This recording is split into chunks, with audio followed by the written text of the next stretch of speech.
somewhat abhorrent is this, which popped up this morning. Yes, this morning.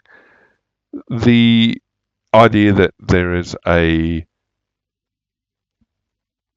Australian political party that has been invoking the attacks of October 7th, 2023 for political fundraising and political purposes. It's the Greens, so on a left-right political line.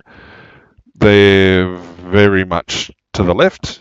Some of their party Illuminati in the past were communists when, well, I'm not sure if the Communist Party still exists in Australia, but some of them came from there. They're certainly a lot further left than the Labor Party, who's the party in power at the moment. The fact that they used, now the article alleges that it wasn't done or didn't come from party leadership, but it came from the party in some manner. There's people washing their hands of responsibility quite quickly. But the idea that they're either invoking it as part of a fundraising drive, leads the Big Brother to say that they're using the humanitarian crisis for their own gain. Well, yeah. So even though the peace agreement was underway and stuff like that,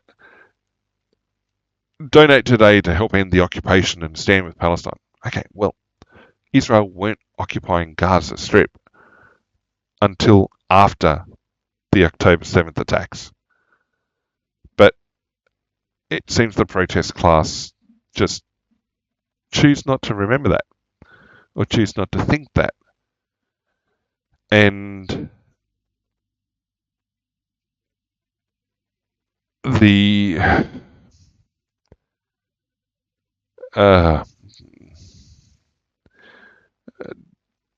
Greens, sometimes people wonder if they've lost the plot. But the idea of linking the synagogue attack in Manchester to this position held by the Australian government or by the Australian Prime Minister, yeah, that's a very long bow to draw. I mean, there's plenty of reasons why the attack in Manchester took place, but to say that an Australian political position influenced that, I mean, we like to think our own nations are important, but they're not that important.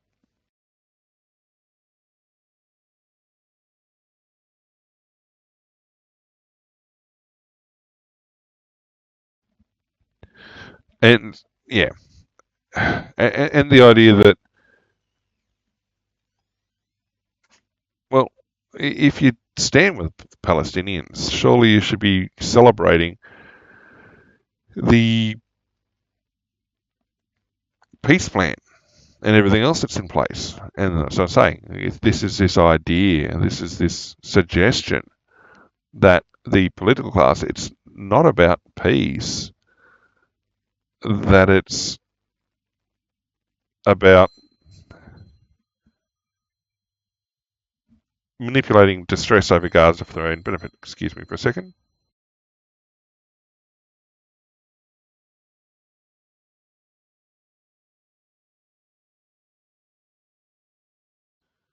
That, yeah, it's manipulating distress for their own benefit. It's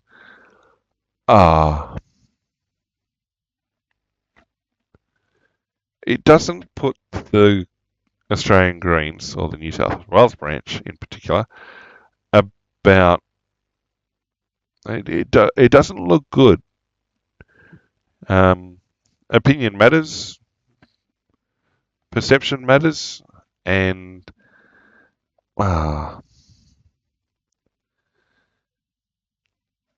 it's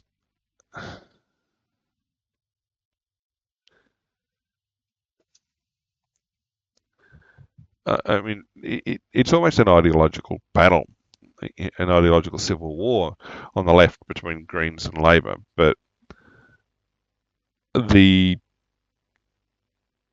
push from the Greens is that, well, any moderate response from Labor makes them complicit with genocide. But and I've talked. No, I didn't talk about it. I was going to talk about it. I had no space for it. The fact that coming out of the last federal election, the Greens lost a lot of their influence in the lower house. A lot of their influence full stop. The Labor was returned to power in their own right, but it came at the cost. Obviously, the coalition took a big hit, but what people didn't really pay much attention to, or didn't get a lot of coverage, was how much of a hit the other minor parties or the more progressive parties, if they look at it in that way, the further left, the Greens took a massive hit, and the Teals to a degree as well. The article that I was looking at, or the stuff I was looking at, suggested that the Labor win at federal level had been very broad, but not very deep.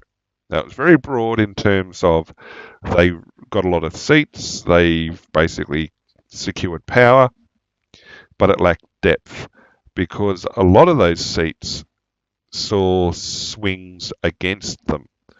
So, yeah, they've picked up seats from other parties that did worse. Yep, not a problem. They had swings towards them in that regard.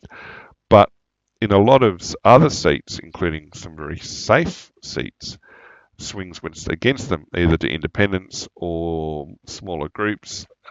Basically, it was a tepid win.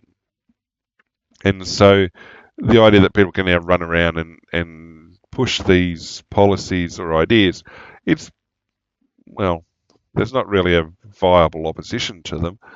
But question is that going to be refused by the public at the next election?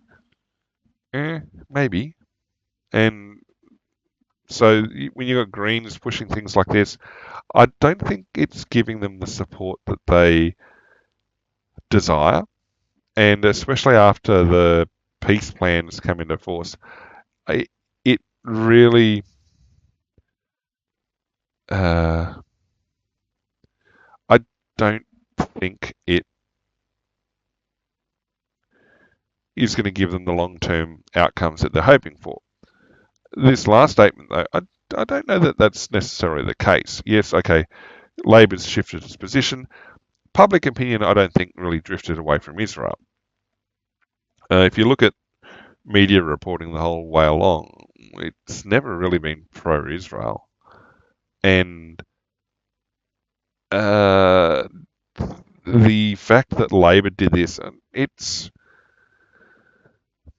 kind of always been in their wheelhouse, always been one of the positions they've had. So it's not really a change as such. It's just they're sort of going through with what they've always had planned. Yeah. But the idea, though, that it was invoked for fundraising, just really, really poorly timed and a bad idea altogether, I guess.